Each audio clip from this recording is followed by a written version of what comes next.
శ్రీ సన్నిధి ప్రేక్షకులకు నమస్కారం. మనం ఎందరో యోగులను, ఎందరో సాధకులను, మరెందరో గురువులను నిత్యం కలుస్తూనే ఉన్నాం. వారి నుంచి అద్భుతమైనటువంటి ఆత్మజ్ఞానాన్ని తీసుకుంటూనే ఉన్నాం. ఈరోజు మన మధ్యనే ఉంటూ చాలా సాధారణమైనటువంటి జీవితాన్ని గడుపుతున్నటువంటి సంతోష్ కుమార్ గారు మనం నిత్యం ప్రయాణించే ఆర్టీసీ సంస్థలో కండక్టర్గా ఇప్పటికీ ఉద్యోగం చేస్తూ ఉన్నారు. ఆ ఉద్యోగం చేస్తున్నా కూడా సాధన మార్గంలో అత్యున్నత స్థితికి వెళ్ళారు. ఎలాంటి విషయాలైనా ప్రాపంచికంగా ఎలాంటి కష్టాలు వచ్చినా నష్టాలు వచ్చినా ఎలాంటి విషయాలైనా కూడా చలించిన తత్వాన్ని ఎలా సాధించాలి అనే విషయంలో వారు ఈ రోజున ఒక అద్భుతమైనటువంటి స్థానంలో ఉన్నారు. వారికి స్థితి ఎలా వచ్చింది, ఈ మార్గంలోకి రావడానికి ఏ ఏ పరిస్థితులు ప్రేరేపించాయి, ఇప్పుడు ఎవరికైనా సరే ఏవైనా కష్టాలు వచ్చినా ఇలాంటి ఇబ్బందులు వచ్చినా మనసు చెలించకుండా ప్రశాంతమైనటువంటి చిత్తంతో ఏ విధంగా జీవించాలి అనే విషయాలన్నీ కూడా వారు మనతో పంచుకుంటారు. నమస్కారం అండి. నమస్కారం సార్. చాలా సంతోషం మీరు మాకు సమయం ఇచ్చారు. Thank you. శ్రీ సన్నిధి వ్యూవర్స్కు, ప్రేక్షకులకు ప్రతి ఒక్కరికి నా కృతజ్ఞతలు, ధన్యవాదాలు. సంతోష్ గారు, అంటే మీ ఆధ్యాత్మిక ప్రయాణం ఎలా సాగింది, దానిలోకి ఎలాగొచ్చారు అనే విషయాలన్నీ మనం తెలుసుకుందాం. దానికంటే ముందు ఏంటంటే మిమ్మల్ని చాలామంది కలిసిన వాళ్ళందరూ కూడా నాతో చాలా విషయాలు చెప్పారు. Okay sir. ఆయన దగ్గరికి వెళితే మనకున్నటువంటి ఎన్నో సమస్యలకి సమాధానాలు దొరికిపోతాయండి, సాధన అవసరం లేదు, ఆయన చెప్పే మాటలు చాలు మనకి అని అంటారు. అంటే దేని గురించి అని అంటే వాళ్ళు చెప్పే ప్రతిదీ కూడా అసలు కర్మ అంటే ఏంటి, మనం ఎందుకు ఈ కష్టాలు అనిపిస్తున్నాము, మనం చేస్తున్న ఈ పని ఏంటి, ఈ కర్మ సిద్ధాంతం ఏంటి, వీటి మీద బాగా అవగాహన ఉంది వారికి, ఒకసారి వారిని అడగండి అన్నారనమాట. Okay sir, thank you. అందుకని మీరు అసలు ఈ కర్మ అంటే మనం చేస్తున్నటువంటి సత్కర్మ, దుష్కర్మ, అసలు కర్మ అంటే ఏంటి, ఈ కర్మలు మనల్ని ఏ విధంగా ప్రేరేపిస్తాయి, కర్మలో పడి మనిషి ఎన్ని రకాల కష్టాలను కొని తెచ్చుకుంటున్నాడా లేదా కష్టాలు అట్లా అవే ఉన్నాయి అనే విషయాలు తెలియజేయండి. అంటే ఫస్ట్ నా ఆధ్యాత్మిక జర్నీ గురించి కొంచెం వివరిస్తాను సార్. అంటే ఇలాకి రావడానికి మూల కారణం ఏంటి అనేది. ఫస్ట్ నేను జాబ్ చేస్తున్న క్రమంలో కొంతమంది వ్యక్తులు సంబంధం లేకుండా నా జర్నీలోకి ప్రయాణించారు. ఆ వ్యక్తుల వల్ల నేను కొంత ఆర్థికంగా నష్టపోయినా. వాళ్ళు ఎలా వచ్చారు నా జీవితంలోకి, ఏమేమి జరిగింది అనే దాని మీద కొంత రివిజన్ చేసుకున్నా. తదనంతరం ఏమైంది అంటే నా జీవితం ఆ ఉద్యోగం చేసుకుంటూ కాలక్రమేణా హాయిగా ఉన్న క్రమంలో అనుకోకుండా హఠాత్తుగా ఒక మేజర్ ఇంజరీ జరిగింది. నాకు 2 అబ్బాయిలు అయితే చిన్న అబ్బాయి యాక్సిడెంట్లో అప్పటి భాషలో మరణించడం జరిగింది. ఇప్పటి భాషలో బాడీ వదిలేయడం జరిగింది.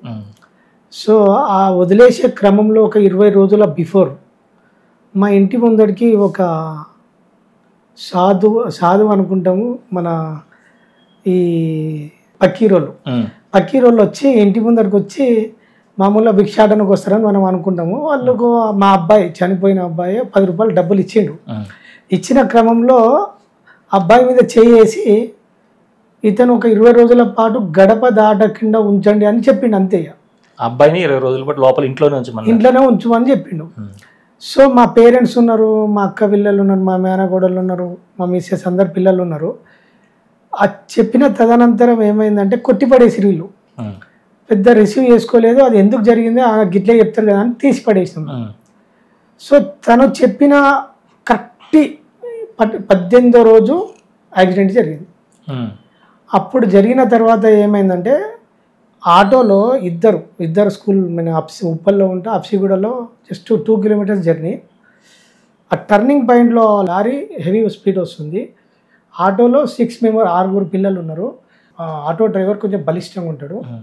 ఆ రైట్ సైడ్ మా పెద్ద అబ్బాయి కూర్చున్నాడు. లారీ వచ్చి కరెక్ట్ ఆటో కొట్టేశారు. ఆటో కొట్టినప్పుడు ఆటో 4 పల్టీలు కొట్టింది.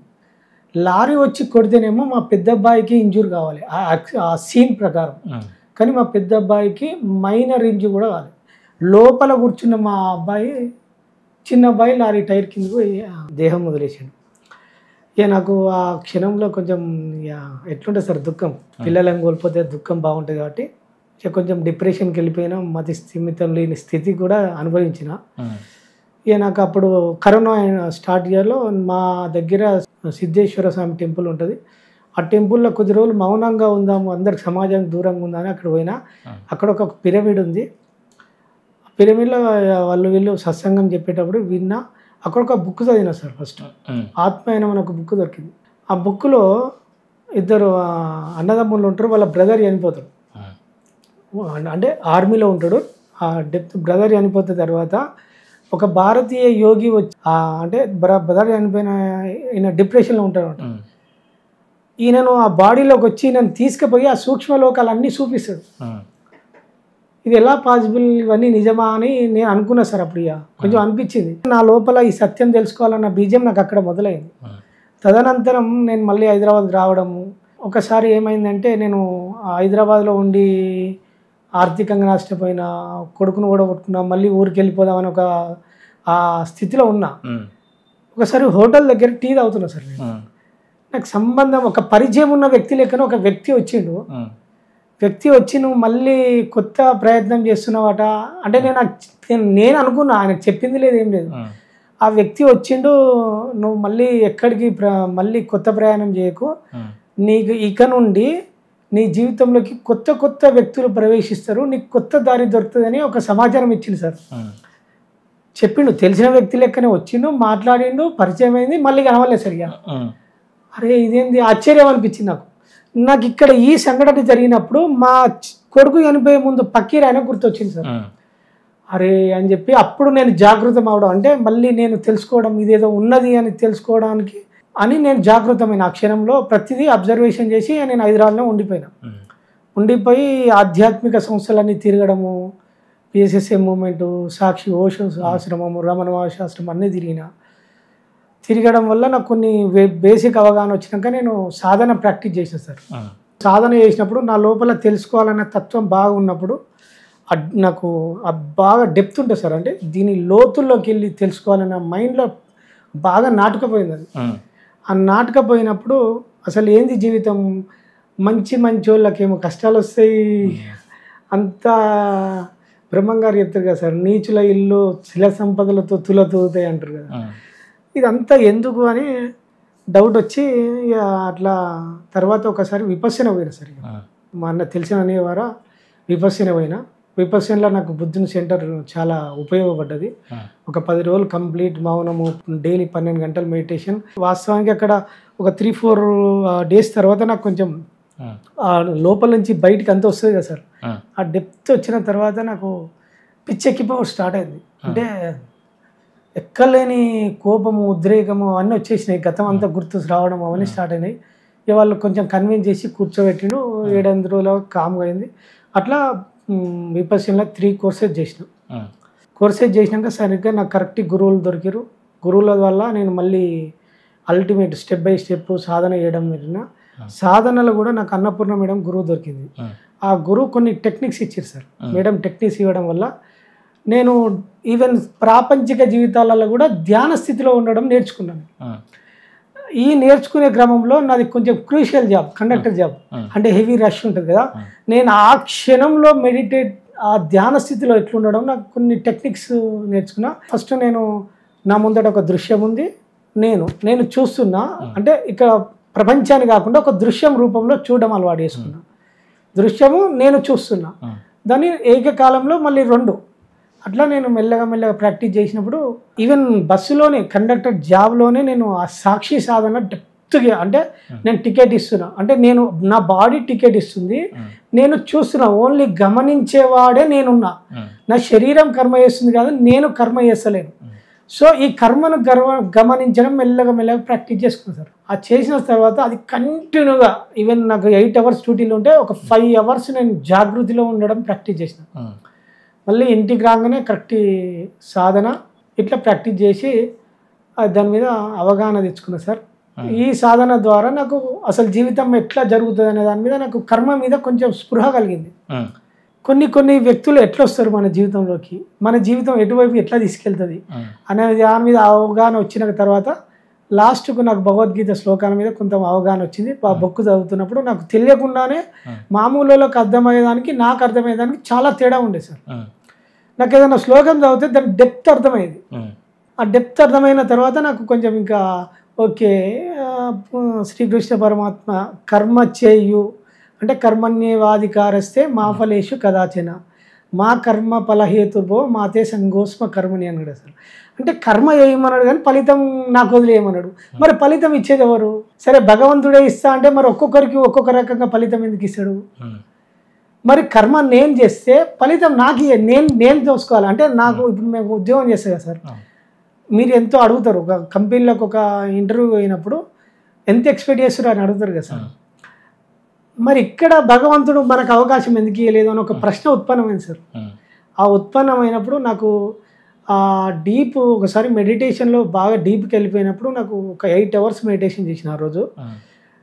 నాకు ఆ డీప్కి వెళ్ళినప్పుడు ఆ దృశ్య దర్శనం జరిగింది. అంటే కర్మ ఎట్లా చేస్తామో దాని ఫలితం ఎట్లుంటుందని దృశ్య దర్శనం జరిగింది. దాన్ని డీకోడ్ చేసినప్పుడు నాకు ఈవెన్ నేను చేసే జాబ్లో నాకు జీతం ఎవరిస్తారు? ఇప్పుడు నేనున్నా సార్, నేను జాబ్ చేస్తాను ఒక సంస్థలో, ఆర్టీసీ సంస్థలో జాబ్ చేస్తాను. నాకు జీతం ఎవరిస్తారు అనే ఒక ప్రశ్న నా లోపలనే ఉత్పన్నమైంది. వచ్చినప్పుడు ఎవరిస్తారు? సంస్థ ఇస్తారు అనుకుంటాం. వాస్తవానికి సంస్థ ఇయ్యది, అంటే మేనేజ్మెంట్ ఇస్తుంది జీతం అనుకుంటాం. మేనేజ్మెంట్ ద్వారా నియమించబడిన ఒక వ్యవస్థ ఉంటుంది సార్. ఆ వ్యవస్థ ద్వారా మనకు జీతం వస్తుంది. అంటే నియమం ఉంటుంది, ప్రొసీజర్ ఉంటుంది.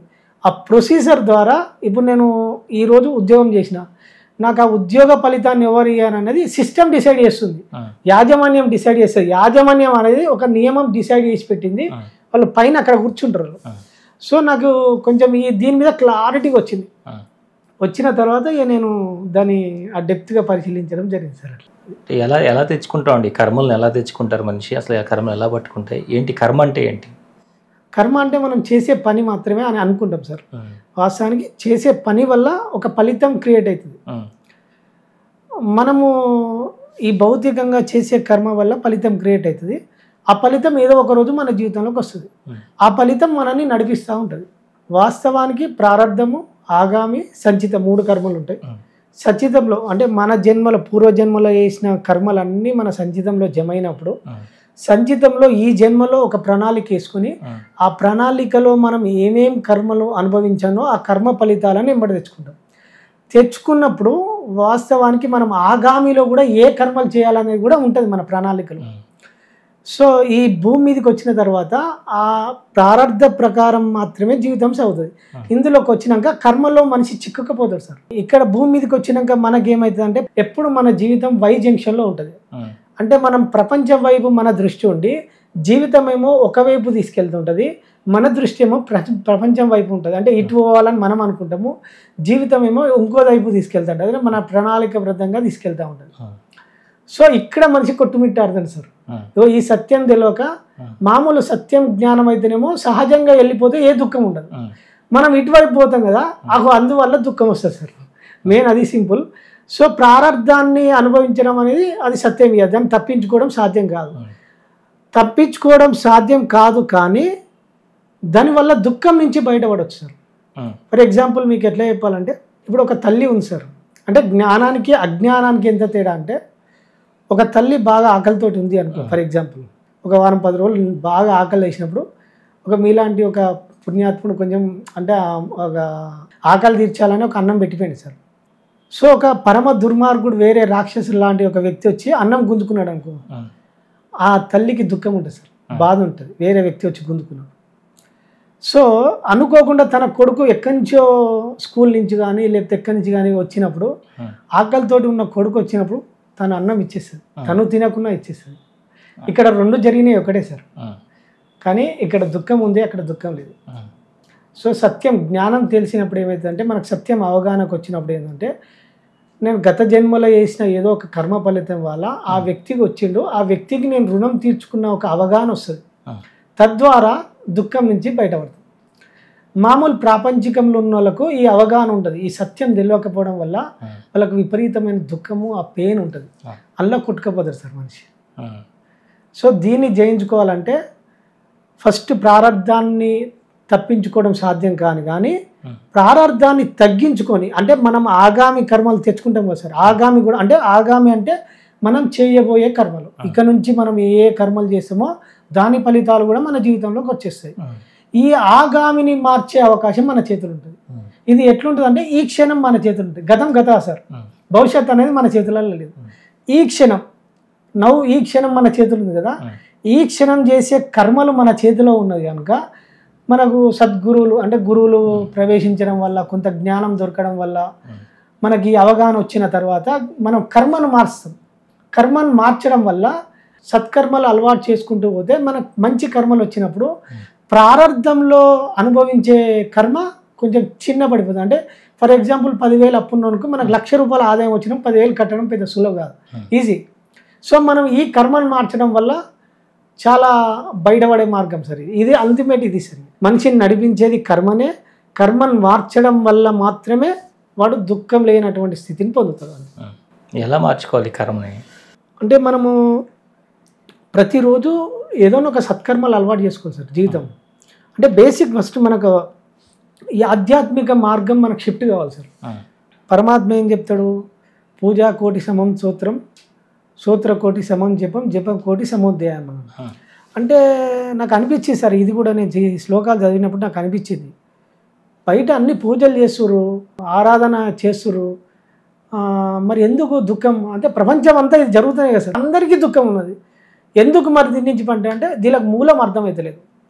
పూజ శరీరంతో చేస్తాం సార్. పూజ శరీరంతో చేయడం వల్ల మనకు డైలీ ఇప్పుడు మనకి ఇల్లు ఉంటాయి కదా సార్, డైలీ ఇల్లుని శుద్ధి చేస్తాం కదా, ఆ ఇల్లు శుద్ధి చేసినప్పుడు ఇల్లు క్లీన్ అవుతుంది.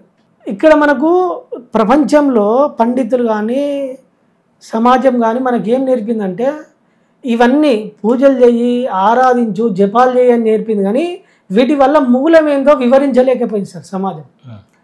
సో ఆధ్యాత్మికంలోకి వచ్చినాక మనకు కరెక్ట్ గురువుల అవగాహనకు వచ్చినాక, గురువులు దొరికినప్పుడు మనకు జ్ఞానం సిద్ధించినాక ఆధ్యాత్మిక మార్గం అనేది ఒక దొరుకుతుంది. శరీరం చేస్తాం కదా, శరీరం ద్వారా పూజ జరుగుతుంది, దీన్ని మనసు శుద్ధి అయ్యేది. జస్ట్ ఒక బేసిక్ లెవెల్ ఇది.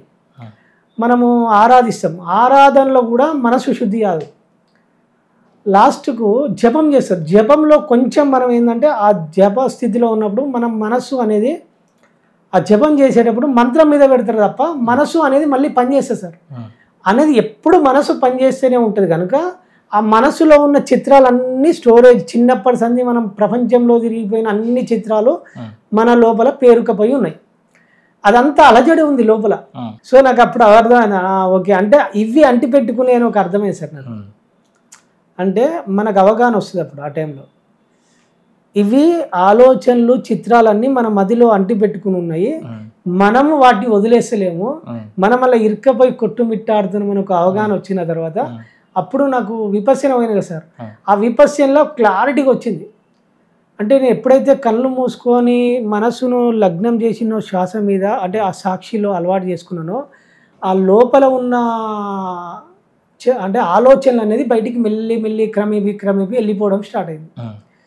వెళ్ళిపోయినప్పుడు స్టార్ట్ అయినాక మెల్లగా తర్వాత ఏమైందంటే ఇక్కడ 3-4 స్టెప్స్ ఉంటాయి సార్. ఇక్కడ 4 స్టెప్స్ చెప్పింది కదా పరమాత్మ. 4 అంటే ధ్యానం అల్టిమేట్ చెప్పిండు. ధ్యానం అనేది మనసును శుద్ధి చేస్తుంది. ఇక్కడ ప్రపంచంలో జరిగేటివన్నీ ఏది మనసును శుద్ధి చేస్తలేవు. ఈ మనసు శుద్ధి చేయడం వల్ల లోపల నీకు శాంతి దొరుకుతుంది. ఫస్ట్ ఏమవుతుందంటే ఫస్ట్ మనసు శాంతి ఎప్పుడైతే అంటే ఇవన్నీ అలజడి పోయినాక ఆలోచన రహిత స్థితి వస్తుంది కదా సార్. ఫస్ట్ నిశ్చల స్థితి వస్తుంది, అంటే ఏమని లేనటువంటి స్థితి వస్తుంది. ఆ ఏమీ లేనటువంటి స్థితిలో మనకు కొంచెం జ్ఞానం వస్తుంది, అంటే జ్ఞానం వికసిస్తూ ఉంటుంది, మన లోపల హార్మోన్స్ అన్నీ యాక్టివేట్ అవుతూ ఉంటాయి. సో ఇక్కడ ఫస్ట్ నిశ్చల స్థితి, తర్వాత నిర్మల స్థితి. ఈ నిర్మల స్థితి దాటినాక సహజ ముక్తి వస్తుంది. సహజ ముక్తి అంటే దీని వైరాగ్యం అంటాం. మనకు ప్రపంచం మీద వైరాగ్యం వస్తుంది, మళ్ళీ సత్యం అర్థమవుతుంది. అంటే ఏ వ్యక్తి మనకు ఏ రోల్ మీద వచ్చింది అంటే ఇది ఒక ప్రణాళిక. మనకు ఈ భార్యగా ఈ వ్యక్తి ఆ రోల్ తీసుకొని వచ్చిర్రు, తల్లిదండ్రులుగా ఈ రోల్ తీసుకొని వచ్చిండు. దీన్ని వేమన ఏం చెప్తారంటే, భార్య మనసు వేరు భర్త చిత్తము వేరు, కానీ వారెవరు కలిసిమెలిసి, అన్నదమ్ములు మాయ తల్లిదండ్రులు మాయ, మాటలందు నటన మర్యాద నటన లేని ఘటన అని చెప్తాడు వేమన.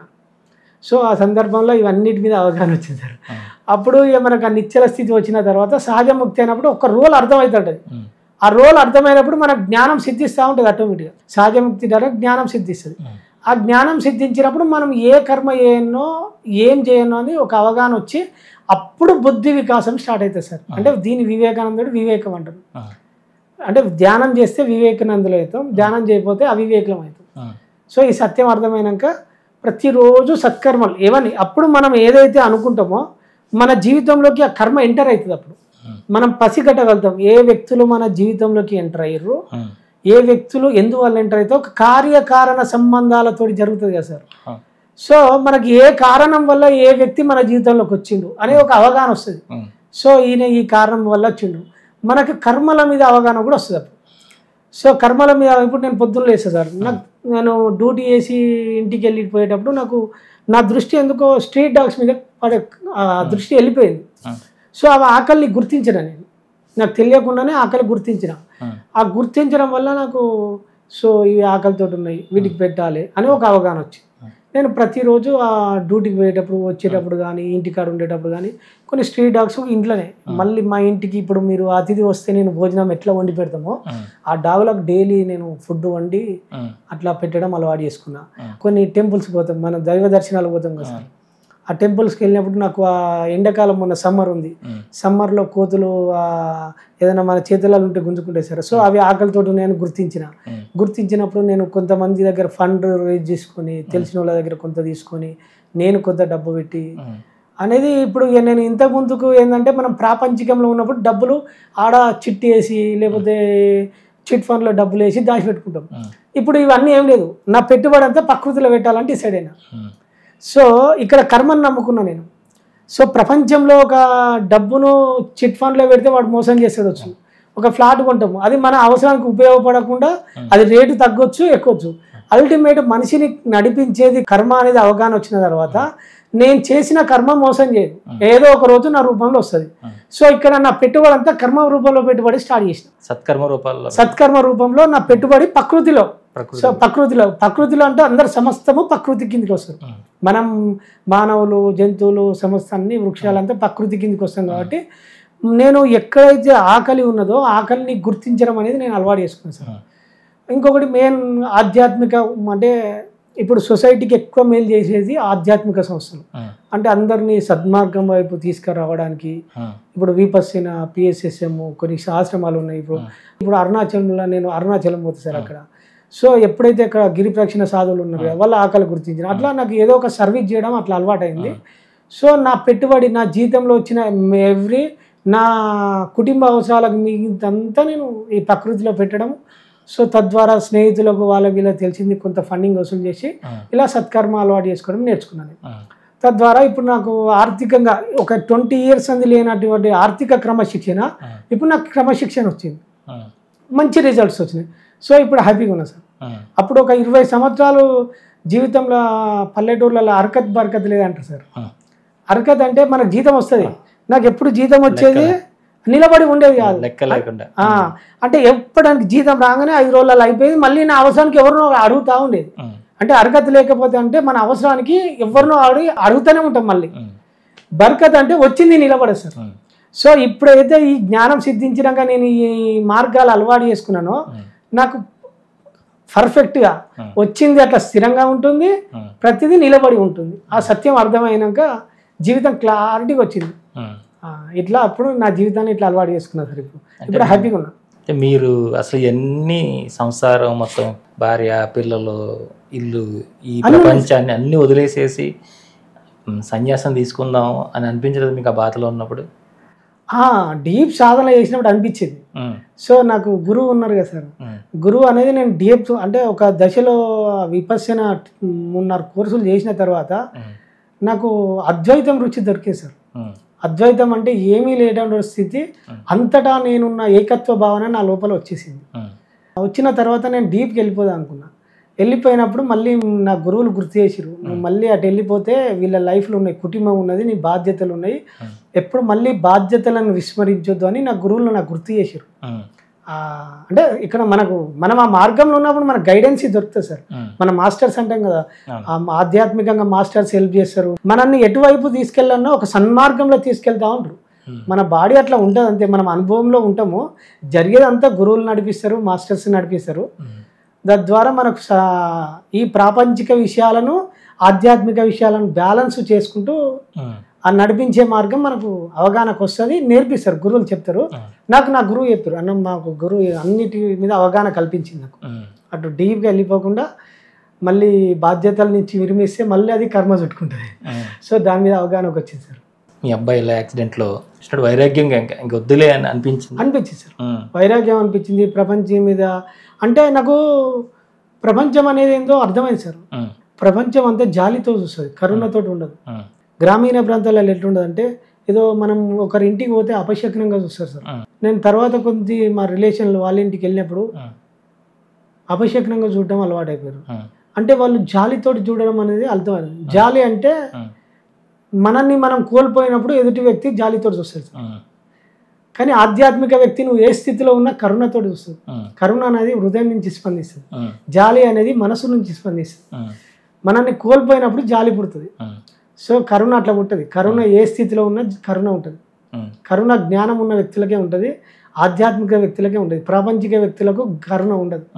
జస్ట్ ఆ ప్లేస్ జాలి మాత్రమే ఉంటుంది. నాకు దానికి దీనికి డిఫరెన్స్ అర్థమైంది ఇంట్లోకి వచ్చినాక. అప్పుడు ఇరుక్కపోయినా సార్. ఇరుక్కపోయినా ఒక 6 నెలలు సఫర్ అయినా, చాలా సఫర్ అయినా. తర్వాత నాకు ఆ డీప్ ఇంటికాడ కూడా నేను డైలీ సాధన చేసేటప్పుడు నాకు అమ్మవారి సాక్షాత్కారం జరిగింది. అంటే సశరీరంతో దర్శనం ఇచ్చింది. 2023 జనవరిలో జరిగింది సార్. ఆ డీప్ సాధనకి వెళ్ళిపోయినప్పుడు అమ్మవారి దర్శనం ఇచ్చింది. జస్ట్ ఇట్లా నైట్ 1 గంట ప్రాంతాన లేచి మెడిటేషన్లకి లేచి ఇట్లా కూర్చున్నా నాకు అమ్మవారు వచ్చింది. సో వచ్చిన తర్వాత ఒక 2-3 మినిట్స్ అట్లా జరిగింది. జరిగినాక నాకు మైండ్ ఆగిపోయింది సార్ ఆ క్షణంలో. సో మైండ్ ఆగిపోయినప్పుడు నాకు అర్థమైంది అప్పుడు అంతిమం. సో మనిషి అంతిమంగా కోరుకునేది ఇదే కదా, నాకు ఇది సిద్ధించింది. ప్రాపంచిక విషయాల మీద పెద్ద ఆసక్తి లేదు, కానీ అవి రావాల్సినవి అవుతాయని ఒక సత్యం అర్థమైంది ఆ రూపం. చిన్న కొడుకు చనిపోక ముందుకు నాకు మా పేరెంట్స్ విపరీతమైన తల్లిదండ్రులను గౌరవించేది, వాళ్ళంటే ఇష్టం ఉండేది, వాళ్ళకి ఏది జరగకుండా చూసుకునేది ఉండేది. మా చిన్నోడు చనిపోయిన తర్వాత నాకు మా నాన్న మీద విపరీతమైన కోపం, ఉద్రేకం వచ్చేసారు.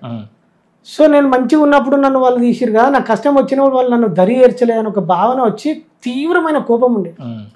సో నాకు ఈ ఆధ్యాత్మికంలో గురువులు మనసు ఎఫెక్ట్ పనిచేస్తుంది అంటే నాకు మళ్ళీ మేడం నా గురువుల వల్ల మనసు పనిచేయడం వల్ల మీరు ఆ కర్మలో ఇరుక్కపోతారని అవగాహన కల్పించారు నాకు బాగా.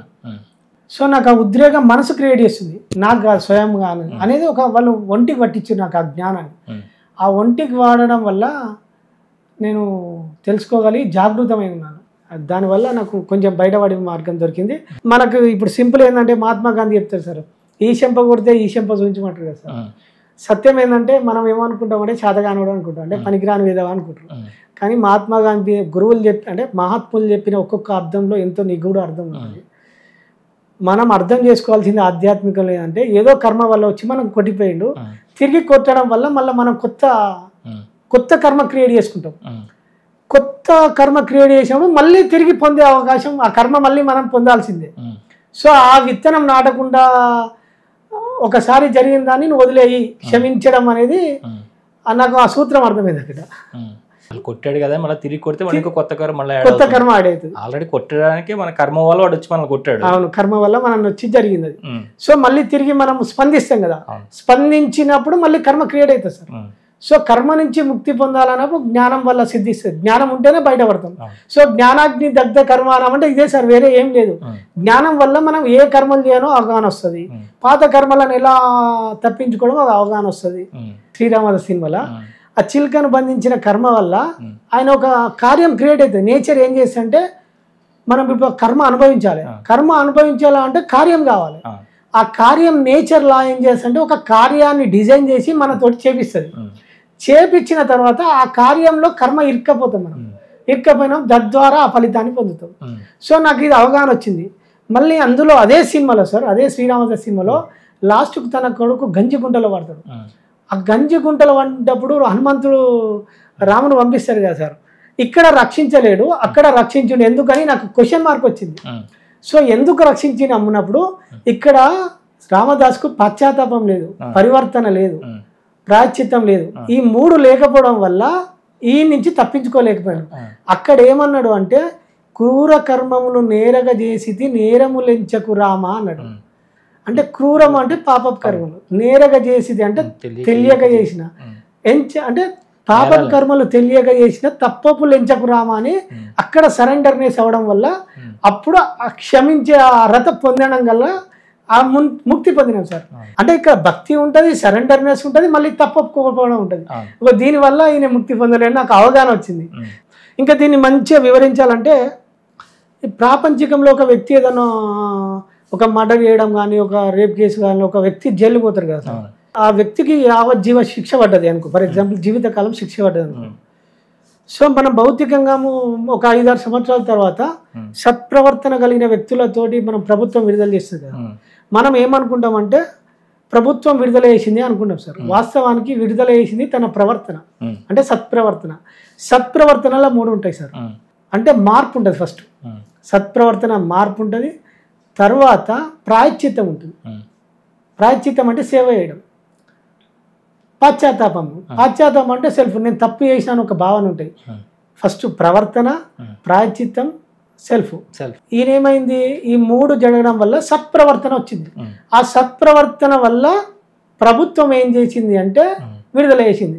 ఇక్కడ విడుదల చేసింది ఎవరు అంటే ప్రభుత్వం కాదు, వాళ్ళు పాత్రదారులు. అల్టిమేట్గా విడుదల చేసింది తన లోపల మార్పు, ప్రవర్తనే. సో ఇది అవగాహన వచ్చింది సార్. ఈ అవగాహన వచ్చినాక నేను బ్యాలెన్స్గా లైఫ్గా ఎట్లుండాలి, ఉద్యోగం ఎట్లా చేయాలి, ప్రాపంచిక విషయాలు ఎట్లా నడవాలి అవగాహన వచ్చింది. సో తద్వారా నేర్చుకున్నాక కొన్ని నేను సాధన చేసే వ్యక్తులు చాలామంది వస్తారు సార్. నాకు ఎంతోమంది సమస్యలతో ఉంటారు.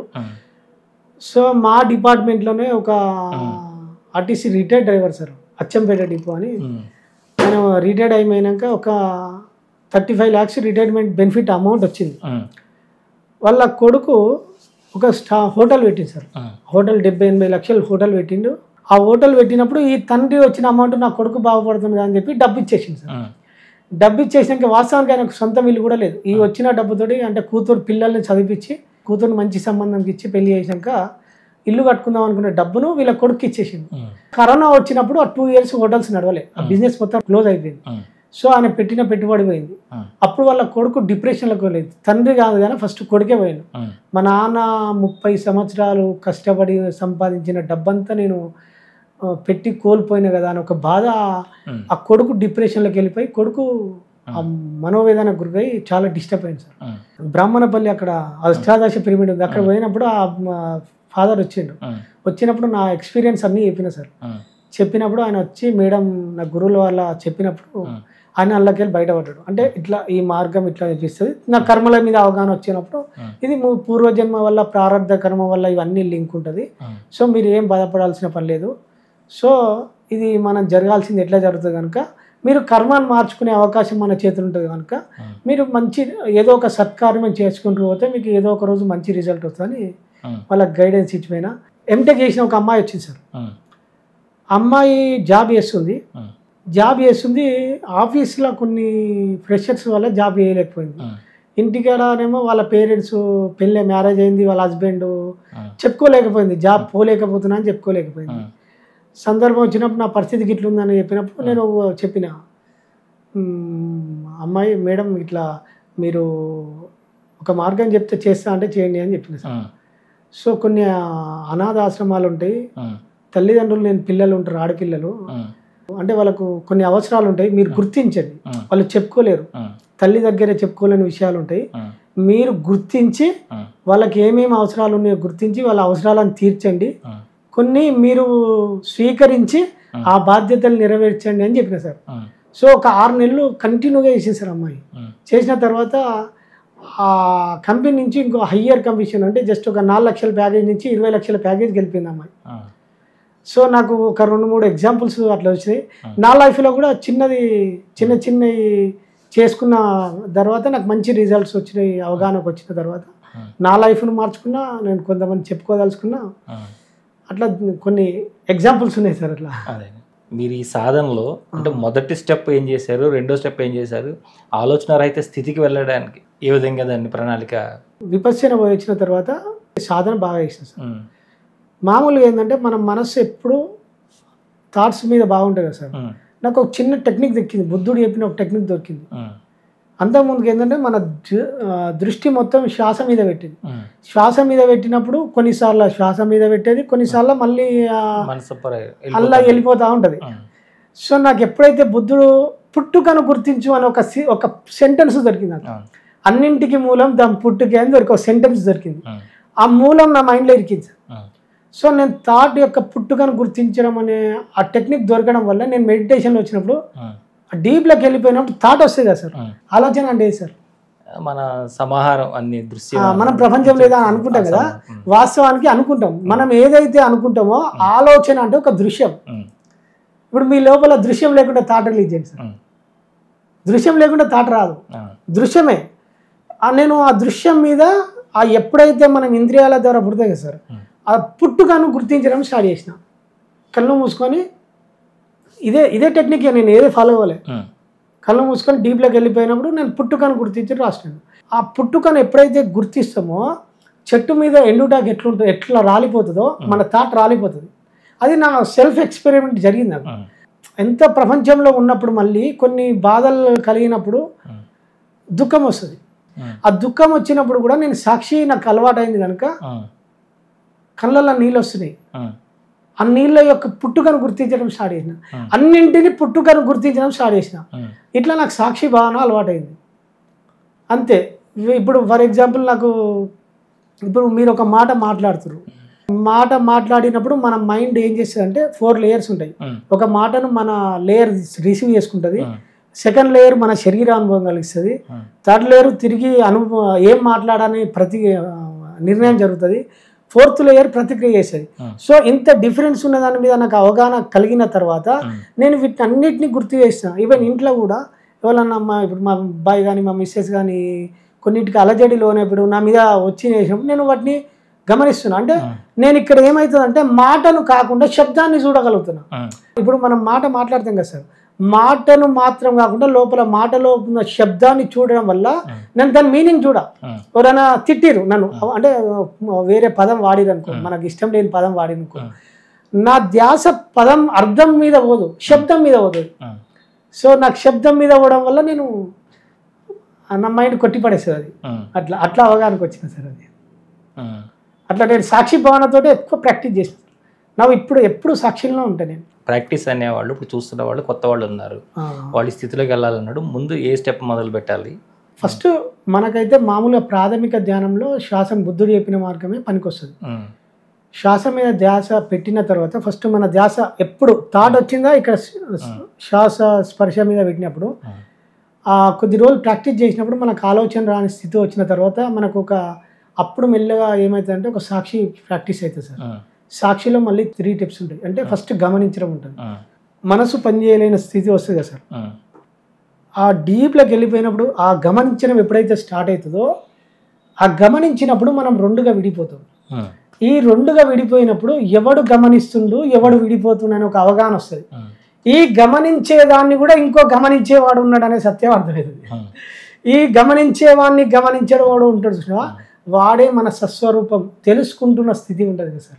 అదే మన సస్వరూపం అనేది ఒక అవగాహన అర్థమవుతుంది. అర్థమైనప్పుడు వీటికి మొత్తం తేడా గమనిస్తుంది. అది ప్రాక్టికల్ ద్వారానే సాధ్యం సార్. ఇది పదాల రూపంలో చెప్తే మనం పదాలలో ఇరుక్కపోతాం సార్. పదాలలో ఇరుక్కపోకుండా ఏం చేయాలంటే ఫస్ట్ మనం ప్రాక్టీస్ చేయాలి. ప్రాక్టీస్ కూడా ఏం చేయాలంటే మనం ఇక్కడ 4 స్టెప్స్ ఉంటాయి సార్. శ్రవణం, మననం, నిధిధ్యాసనం, సాక్షాత్కారం. సాక్షాత్కారం అంటే ఫలితం. శ్రవణం అంటే ఫస్ట్ మనం దాని మీద తెలుసుకోవాలి.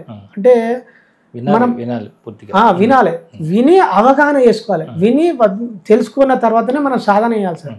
నాకు తెలియకుండానే ఫస్ట్ మనం ఎవరు చెప్పింది వాళ్ళు ఫాలో అవుతూ ఉంటాం. ప్రపంచంలో ఏంటంటే గుడ్డిగా నమ్మడం మనకు అలవాటు అవుతుంది సార్. ఆ గుడ్డిగా నమ్మడం వల్ల శాస్త్రాలు చదవక ఏం చేస్తామంటే పక్కింటోడు చెప్పింది నమ్ముతాం, వీడి చెప్పింది నమ్మి వాడి చెప్పింది నమ్మి అలా ఇరుక్కపోతూ ఉంటాం. ఎప్పుడు మనం శాస్త్రాలు చదవడం, బుక్స్ చదవడం, సన్మార్గంలో పోయి గురువుల దగ్గర నేర్చుకోవడం అలవాటు చేసుకోవాలి. అలవాటు చేసుకున్నప్పుడు ఏమవుతుందంటే ఆ సత్యం తెలుస్తుంది. తెలిసిన తర్వాత మనకు అది ఒంటికి పడుతుంది. మననం అంటే ఒంటికి పడుతుంది. ఎప్పుడైతే ఒంటికి పడుతుందో వాడు ఆచరణ, నిధిధ్యాసనం అంటే ఆచరించడం స్టార్ట్ అవుతుంది. ఎప్పుడైతే వీడు ఆచరించిన తర్వాత సాక్షాత్కారం, ఫలితం ఆటోమేటిక్గా వస్తుంది. ఫలితం అనేది ఆపలేదు, మనం ప్రాక్టీస్లో ఉన్నామంటే ఫలితం సిద్ధిస్తుంది సార్. అల్టిమేట్ మనం ఫస్ట్ తెలుసుకోవడంలోనే ముఖ్యం ఉండాలి. ఈ తెలుసుకునే మార్గం కూడా రావాలి. అంటే మీకు అమ్మవారు ఎందుకు సాక్షాత్కరించిందండి? అంటే నా లోపల ఉండే సార్ నాకు అసలు జీవితం ఎట్లా జరుగుతుంది, ఏం నడిపిస్తుంది. మా చిన్న అబ్బాయి చనిపోయినప్పుడు మా పెద్ద అబ్బాయి ఎలా రక్షించబడ్డాడు, ఈయన ఎందుకు చనిపోయాడు అని. మా పెద్ద అబ్బాయికి అసలు యాక్సిడెంట్ అయింది. మా పెద్ద అబ్బాయికి లారీ వచ్చి తాకింది. ఆటో మధ్యలో లారీ మధ్యలో ఇరికితే ఎట్లుంటుంది సార్ ఆ సన్నివేశం. అంత సన్నివేశం ఒక రెప్పపాటు వేగంలో నుంచి ఒక చిన్న మైక్రో లెవెల్లో దెబ్బ తాకకుండా బయటపడ్డాడు. సో ఇది ఎలా పాసిబుల్ అని నా లోపల ఉండే సార్. నాకు ఆ సాక్షాత్కారం వల్ల నాకు సత్యం అర్థమైపోయింది. అంటే కర్మ నడిపిస్తుంది ఒకటి, కంటికి గనవంచే ప్రపంచం కాదు, దీనికి కారణం వేరేది ఉన్నది. ఈ దృశ్య జగత్తుకు అదృశ్య జగత్తు అనేది ఒక కారణం ఉన్నది. ఈ కార్యానికి ఆ కారణమే మూలము. ప్రతి కార్యం, ఫర్ ఎగ్జాంపుల్ నేను ఇక్కడ స్టూడియోకి రావాలి సార్, ఇది ఒక కార్యము. కారణం ఏంటి? నేను అక్కడి నుంచి రావాలి. ఈ కార్యానికి కారణం నేను ఆ నుంచి రావడం కారణం, ఇది కార్యం. నాకు అమ్మవారు సాక్షాత్కారం వల్ల నాకు కార్యకారణ సంబంధాలు అనేది నాకు అవగాహన వచ్చింది. అంటే ఆ దర్శనం వల్ల నాకు వాటి మీద అవగాహన వచ్చేసింది, ఆ స్పృహ కలిగిందండి. ఇది చెప్పేది కాదు సార్, అది అంటే దర్శనం, దృశ్య దర్శనం అంటారు దాన్ని. కర్మానుసారే బుద్ధి, బుద్ధి అనుసారే కర్మ ఇట్లా అంటుంటారు కదా. అంటే బుద్ధి కర్మను నడిపిస్తుందా, కర్మ వల్ల బుద్ధి పనిచేస్తుందా? అంటే ఇక్కడ మనం అర్థం చేసుకోవాల్సింది ఏంటంటే, ఇప్పుడు బుద్ధి అనేది ఒక పనిముట్టు సార్. అదే బుద్ధి అనేది ఒక పనిముట్టు. ఇప్పుడు మన శరీరంలో ఇంద్రియాలు ఒక్కొక్క పని, ఇప్పుడు మనము కన్ను యొక్క స్వభావం ఏంటి సార్? చూడడం. ఒక్కొక్క ఇంద్రియం ఒక్కొక్క స్వభావం కలిగి ఉంటుంది. బుద్ధి కూడా ఒక స్వభావం, దాని పని ఏంటి అంటే కర్మను, మనం ఏదైతే కర్మను అనుభవించనో, ఒక కర్మ చేస్తాం కదా సార్, మనము కర్మ చేసినప్పుడు ఆ ఫలితం ఆల్రెడీ డిసైడ్ అయి ఉంటుంది నేచర్లో. ఆ ఫలితాన్ని అనుభవించడానికి మన బుద్ధి అటువైపు తీసుకెళ్తూ ఉంటుంది. అంటే బుద్ధి అనుసరిస్తూ ఉంటుంది మన బుద్ధి. మనమేమో అటువైపు పోతున్నాము, మన జీవితం కరెక్టే పోతుందని ఒక భ్రమలలో ఉంటాం. మనం బుద్ధి కర్మను అనుసరిస్తుంది. కర్మను మనం ఏదైతే పొందాలో, అంటే అనుభవం పొందాలి కదా సార్, ఆ ఫలితాన్ని అనుభవించాలి. అనుభవం పొందడానికి మన బుద్ధి ఒక పనిముట్టులాగా తీసుకెళ్తూ ఉంటుంది. అది బుద్ధి కర్మను అనుసరించుకుంటూ తీసుకెళ్తూ ఉంటుంది. కానీ కర్మను అనుసరించవద్దు అంటే బుద్ధి వికసించడం స్టార్ట్ కావాలి. బుద్ధి వికసించడం అంటే మళ్ళీ జ్ఞానం రావాలి. జ్ఞానం రావాలంటే మళ్ళీ ధ్యానం ద్వారానే జ్ఞానం వల్లనే బుద్ధి వికసిస్తుంది. సో ఈ ఆధ్యాత్మిక మార్గాలు ఇవి చేయకపోతే బుద్ధి కర్మకు బానిస అయి ఉంటుంది. సో అల్టిమేట్ మళ్ళీ మూలం ఏంటంటే బుద్ధి కర్మకు బానిస అయ్యే ఉంటుంది. అంటే కర్మ చెప్పినట్టే ఇంటది అనుకోవాలి మనం. బుద్ధి మన చేతులలో ఉండదు, కర్మ బానిస అయి ఉంటుంది కాబట్టి మనం కర్మలో ఇరుక్కుపోతాం. సో ఇంకా భౌతికంగా ఇంకా మాకు అర్థం కావాలంటే, ప్రపంచంలో ఇప్పుడు నాకు ఈ అవగాహన వచ్చినాక అందరు కర్మలో ఇరుక్కపోయారు సార్. ఎప్పుడైతే వీళ్ళు వికసిస్తారో, అంటే వీళ్ళు జ్ఞానంతో జాగృతం అవుతారో, అప్పుడు వీళ్ళకి అవగాహన వస్తుంది. అంతవరదాకా రాస్తుంది, ఆ కర్మ నుంచి తప్పించుకోలేరు. వీళ్ళు ఇప్పుడు మేలుకున్న, అంటే కళ్ళు తెరిచే ఉన్నాయి ప్రపంచం అంతా, కానీ వాళ్ళు మేము చేస్తున్నామని ఒక భ్రమలలో ఉన్నారు. వాస్తవానికి వాళ్ళ కర్మ నడిపిస్తూ ఉంది వాళ్ళందరినీ. వాళ్ళు ఏం చేసేది ఏం లేదు, కర్మ నడిపిస్తుంది, వాళ్ళు నడుతుర్రు. కొంతమందికి డబ్బులు ఆర్థికంగా మంచిగానే ఉండొచ్చు, అది వాళ్ళ ప్రారంభ కర్మలో ఆ యోగం ఉన్నది, అనుభవిస్తారు. ఆ యోగం వైపు నడిపిస్తారు. ఇవన్నీ నేను చేసుకున్నా, నేను ప్రాక్టీస్ చేసిన, నాకు అవకాశాన్ని ఉపయోగించుకున్నా వీళ్ళు అనుకుంటారు. అవకాశాన్ని ఉపయోగించుకున్న వాళ్ళ కర్మ ద్వారా అవకాశాలు వచ్చినాయి, అవి నెరవేర్చుకుంటారు. దుఃఖం వచ్చిన వాళ్ళు కూడా అంతే, ఆ కర్మలో ఇరుక్కపోతారు. సొసైటీలో చాలా మంచి మంచి పదవుల్లో ఉన్నవాళ్ళు, రాజకీయంగా ఎదిగిన ఇలాంటి వాళ్ళు అందరూ ఉంటారు కదా. అప్పుడు దాకా బాగుండి సడన్ గా జైలుకి వెళ్ళిపోయి, సడన్ గా ఇలా వెళ్ళిపోయి అలా జరుగుతుంటారు కదా. సృష్టిలో మెయిన్ ఒక గొప్ప పదం ఉంటుంది సార్, ఉపయోగం అని ఒక పదం ఉంటుంది. ఉపయోగం వాస్తవానికి ప్రపంచాన్ని నడిపించేది ఒక్క పదమే. ఉపయోగం లేకుంటే నేను ఇక్కడ ఉన్నా, మీరు అక్కడ ఉండరు. సో ఏదో ఒక ఉపయోగం ప్రతిదీ లింక్ అయి ఉంటుంది. ఉపయోగంలో రెండు ఉంటాయి సార్, స్వ ఉపయోగం, పరోపకారం. అంటే స్వ ఉపయోగం అంటే నేను నా కోసం చేసే కర్మలు, నా కోసం చేసే కర్మలేమో నాకు ఉపయోగపడతాయని నేను అనుకుంటా. పరోపకారం అనేది ఇతరుల కోసం, అంటే లోకం కోసం చేసే కర్మలు సార్. ఇది ఎట్లుంటుంది అంటే, స్వ ఉపకారం ఏంటంటే మీకు ఎగ్జాంపుల్ చెప్తా సార్. ఇప్పుడు ఉదయం నీడ ఉంటుంది, సాయంత్రం నీడ ఉంటుంది. మనం నడుచుకుంటూ పోయినప్పుడు ఉదయం నీడ వస్తుంది కదా సార్. ఉదయం మనం పోయినా కొద్దీ మన నీడ దూరం అవుతూ ఉంటుంది. సాయంత్రం మనం పోయినా కొద్దీ మన నీడ వెంబడిస్తూ ఉంటుంది, వెనుక వస్తుంది, అంటే పెరుగుతూ ఉంటుంది. ఉదయం నీడ ఏంటంటే ఎగ్జాంపుల్ మన కోసం చేసే కర్మలు ఉంటాయి కదా, అంటే మన స్వార్థం, మనకు ఇల్లు కావాలి, నాకు పిల్లలు కావాలి, నాకు సంపాదన కావాలని డబ్బులు ఉంటాయి కదా సార్. అవన్నీ ఎట్లా సిద్ధి అంటే ప్రారంభకరంగా వస్తాయి. మనము మన కోసం చేసే కర్మల వల్ల ఉదయం నీడ లాంటిది, అంటే స్వపకారం చేసే వల్ల ఉదయం నీడ లాంటిది. ఎప్పుడు అవి నిలబడాయి, నువ్వు పరోపకారంగా చేస్తావు కదా సార్. ఇప్పుడు మీరు పరోపకారం కోసం చేస్తారు కదా, అవి నీకు సాయంత్రం వెంబడించే నీడ లాంటిది. అంటే ఇప్పుడు నీడను ఎవడన్నా తొలగించారు కదా సార్, ఈ జగత్తులో ఎవరు నీడను తొలగించారు. ఇక్కడ మన కోసం చేసే కర్మలేమో నీడ వెళ్తా ఉంది, తగ్గుకుంటూ వస్తుంది. సో మనకు పరోపకారం చేయడం వల్లనే మనకు అన్ని ఆటోమేటిక్గా సిద్ధిస్తున్నాయని ఒక సత్యం అర్థమైంది. సాయంత్రం నీడ ఎట్లా వెంబడిస్తుందో పరోపకారం చేసే కర్మలు మన కటాలు ఉపయోగపడతాయని ఒక సత్యం అర్థమైంది. జైలుకి ఎందుకు వెళ్తున్నారండి? జైలుకి అది కూడా కర్మ ఫలితం. ఏదో కర్మ లింక్ అయి ఉంటుంది. మనకి ఇప్పుడు ఫర్ ఎగ్జాంపుల్ ఏంటంటే ఇప్పుడు ఒక నలుగురు వ్యక్తులు జైలు పోవాలనుకో, వాళ్ళు ఎక్కడెక్కడ ఉండని ఆ టైం వచ్చినప్పుడు వీళ్ళందరినీ ఒక 3-4 years బిఫోర్ పరిచయం చేస్తుంది. పరిచయం చేసి వీళ్ళ ద్వారా వాళ్ళకి ఆ టైం వచ్చినప్పుడు, మీకు ఇంకా సింపుల్ చెప్పాలంటే ఇప్పుడు చెట్టు ఉంటుంది కదా సార్, ఒక కాయ కాస్తుంది. ఆ కాయ పెరుగుదల దశలో ఉన్నంతసేపు ఏం అనిపించదు మనకు. మనం చెడు కర్మలు చేస్తూ ఉంటాం. అంటే బయట రియల్ ఎస్టేట్లో కానీ కొట్టడంలో తిట్టడంలో డబ్బులు వస్తుంటాయి, మంచిగా అనిపిస్తూ ఉంటుంది. ఎదుటోడు బాధపడుతుంటే మనకు ఆనందం అనిపిస్తూ ఉంటుంది. ఈ కాయ పెరుగుతూ ఉంటుంది. పెరిగినప్పుడు ఏమనిపించదు. ఎప్పుడైతే దానికి ఒక పరిపక్వత దశ వస్తుంది కదా, పరిపక్వత దశ వచ్చినప్పుడు చెట్టు కూడా ఉంచుకోదు, ఆ చెట్టు రాలిపోతుంది. కర్మ కూడా అంతే సార్, పరిపక్వత దశ వచ్చేదాకా చూస్తుంది. దీన్ని పరమాత్మ శిశుపాలుడు 100 తప్పుగా అవుతుంది కదా సార్, కర్మ కూడా అట్లే చూస్తుంది. నువ్వు చేస్తూ ఉండు, కర్మలు చేస్తూ ఉండు. ఆ కర్మ చేసినాక లాస్ట్కి ఒక దశ వస్తుంది. అప్పుడు ఏం చేస్తుందంటే ఆ కర్మ ఎంటర్ అయినప్పుడు కొత్త కార్యం క్రియేట్ అవుతుంది. నేచర్ ఏం చేస్తుందంటే కొత్త కార్యం క్రియేట్ చేసి ఈ 4-5 వ్యక్తులను ఒక కొత్త కార్యం చేపిస్తూ ఉంటుంది. అంటే బ్యాడ్ కర్మ చేపిస్తుంది. ఆ బ్యాడ్ కర్మ చేసినప్పుడు వీళ్ళు ఆ ట్రాన్స్లోకి వెళ్ళిపోతారు.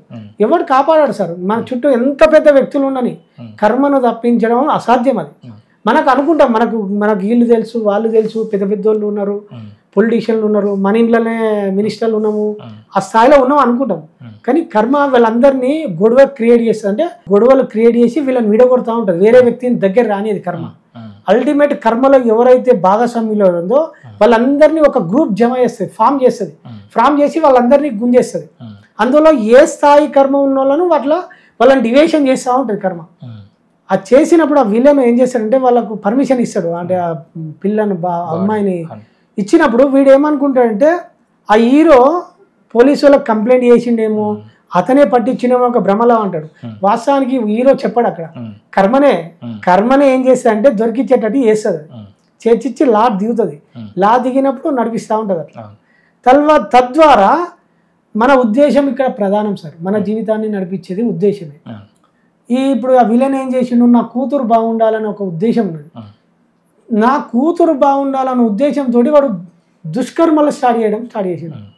సో ఇక్కడ ఏమైంది అంటే వీని ఉద్దేశం వల్ల లాస్ట్గా అది చుట్టి మన కూతురుకే చుట్టుకున్నది. అది ఇక్కడ మన ఉద్దేశం చాలా ప్రధానం. మన పిల్లల మంచి చేసినా కూడా ఉద్దేశం జరిగే కర్మలు చాలా ముఖ్యం. ఎప్పుడు సత్కర్మలు చేస్తూ ఉంటే మన పిల్లలకు ఆటోమేటిక్గా మంచి జరుగుతుంది. అల్టిమేట్ ఇంకొక సత్యం ఏంటంటే తల్లిదండ్రులు చేసే కర్మలకు పిల్లలకు షిఫ్ట్ అయితే అంటారు. అది సత్యం సార్. మనం ఏ కర్మలు చేస్తామో ఆ కర్మ ఫలితాలు పిల్లలు అనుభవించి, అంటే మనం డబ్బులు వేరే వాళ్ళని మోసం చేసినప్పుడు డబ్బులు ఎట్లా వాళ్ళు అనుభవిస్తారో ఆ కర్మల ఫలితాలు కూడా పిల్లలు అనుభవిస్తారు. ఇక్కడ డబ్బులు మోసం చేస్తే అవన్నీ నిలబడవు సార్. అల్టిమేట్గా పిల్లలకు కూడా చుట్టుకుంటాయి. అది సత్యం అర్థమైంది. కొంతమంది చెట్లు కొడతారు సార్. ఒక 20 సంవత్సరాలు ఒక కుటుంబము ఆయన కట్టెల బేరం చేసేది, చెట్ల బేరం చేసేది, జీవితకాలం చెట్ల బేరం చేసిండు. లాస్ట్గా ఆ కుటుంబం మొత్తం రోగాలమయము, వాళ్ళ భార్యకు క్యాన్సర్ వచ్చేసింది. ఆ చెట్లు అంటే కూలీలకు చెట్లు కొట్టియడము, కట్టె అమ్మడము, అంటే ప్రకృతిని విధ్వంసం చేసిన కర్మ ముట్టుకున్నది. ఆ కుటుంబము మొత్తం ఆ పిల్లలకు మొత్తం టోటల్ ఆ కుటుంబాన్ని ఒక వినాశ, అంటే రోగాలకు, ఇంకా పూర్వజన్మ పాపం వ్యాధి రూపైతే పిడిదంటారు. రోగం వచ్చిందంటే పాపమే సార్. పాపం లేకుండా ఏ రోగం రాదు అనుకుంటారు. మనం ఫుడ్ వల్ల వచ్చిందంటారు. ఫుడ్ వల్ల రోగం తక్కువ రాదు. ఫుడ్ అనేది జస్ట్ షార్ట్. రామకృష్ణ పరమహంస గురించి తెలుసండి మీకు? విన్నా సార్. ఆయన కాళీ అమ్మవారు ఉపాసన చేస్తారు. అవును తెలుసు సార్. అంటే మీరు ఇందాక అన్నారు పూజ ద్వారా ఏమీ జరగదని. పూజ అనేది శరీరానికి సంబంధించింది, మనసుకు సంబంధించింది కాదు, దాన్ని ఏం చేయలేదని. Okay sir. మరి రామకృష్ణ పరమహంస స్వామి వివేకానంద లాంటి గొప్ప వ్యక్తిని మనకు అందించినటువంటి రామకృష్ణ పరమహంస వారు కాళీ అమ్మవారిని నిత్యం ఉపాసిస్తూ అమ్మతో సంభాషిస్తూ అని చేశారు కదా. అవును సార్. అంటే పూజల ద్వారా ఎంతో గొప్ప స్థితికి వెళ్ళిన వాళ్ళు లేరా? ఉన్నారు సార్. మరి మీరు ఎలా అన్నారు అలాగా? అంటే నేను అట్లా అనలేదు సార్. షార్ట్ అన్న తక్కువ స్థాయిలో పనిచేస్తుంది అన్న. ఇక్కడ మూలం అర్థం కావాలి. రామకృష్ణ పరమహంస ధ్యాస మొత్తం అమ్మవారి మీద పెట్టింది. అక్కడ మనసును లయం చేసినట్టు దృష్టిని మొత్తం నిలిపి ఉంచింది. అక్కడ మనం పూజలు చేసినప్పుడు మన మైండ్కి ఏం ఆడతారు సార్ ప్రాపంచికంలో. నేను ప్రాపంచిక కోణంలో చెప్పిన సార్. ప్రపంచంలో పూజలు చేస్తారు సార్, చాలా మంది చేస్తారు. రామకృష్ణ పరమహంస చేసిన పూజ వేరు, మనం చేసే పూజ వేరు సార్. ఇప్పుడు సమాజం పూజ చేస్తారు, ఆధారణ చేస్తారు, కానీ మైండ్ గేమ్ ఆడుతుంది కదా సార్. అంటే మీరు ఈ వృత్తిలో ఉంటూ ఇలా ధ్యాన స్థితిలోకి వెళ్ళిపోతుంటే మరి ఇది ఫెయిల్ అవ్వదండి? ఫెయిల్ అవ్వదు సార్, 100% ఫెయిల్ అవ్వదు. నేను దేహాతీత అవస్థ పొందిన దీని ద్వారా నేను నా డీప్లోకి వెళ్ళిపోయినప్పుడు ఏమైతే అంటే, ఇప్పుడు మనకు ఈ శరీరం పంచభూతాలతోటి నిర్మితమైంది కదా, అంటే ఒక్కొక్క అవస్థలో ఒక్కొక్క స్థితి పొందుతుంది మన బాడీ. దేహాతీత అవస్థ అంటే ఓన్లీ అంటే బాడీని మొత్తం ఇప్పుడు నేను పొందిన అనుభవం ఎట్లుంటుంది అంటే, బాడీ ఏం లేదు సార్ ఇక్కడ. నేను నడిచేటప్పుడు భూమి మీద కాకుండా ఒక 1 feet పైన నడిచినప్పుడు అంటే బాడీ లైట్ ఒక దూది పింజం ఎంత బరువు ఉంటుందో అంత బరువు కూడా ఉంటుంది. ఆ లేత వాయు స్థితిలోకి వెళ్ళిపోతుంది మన బాడీ.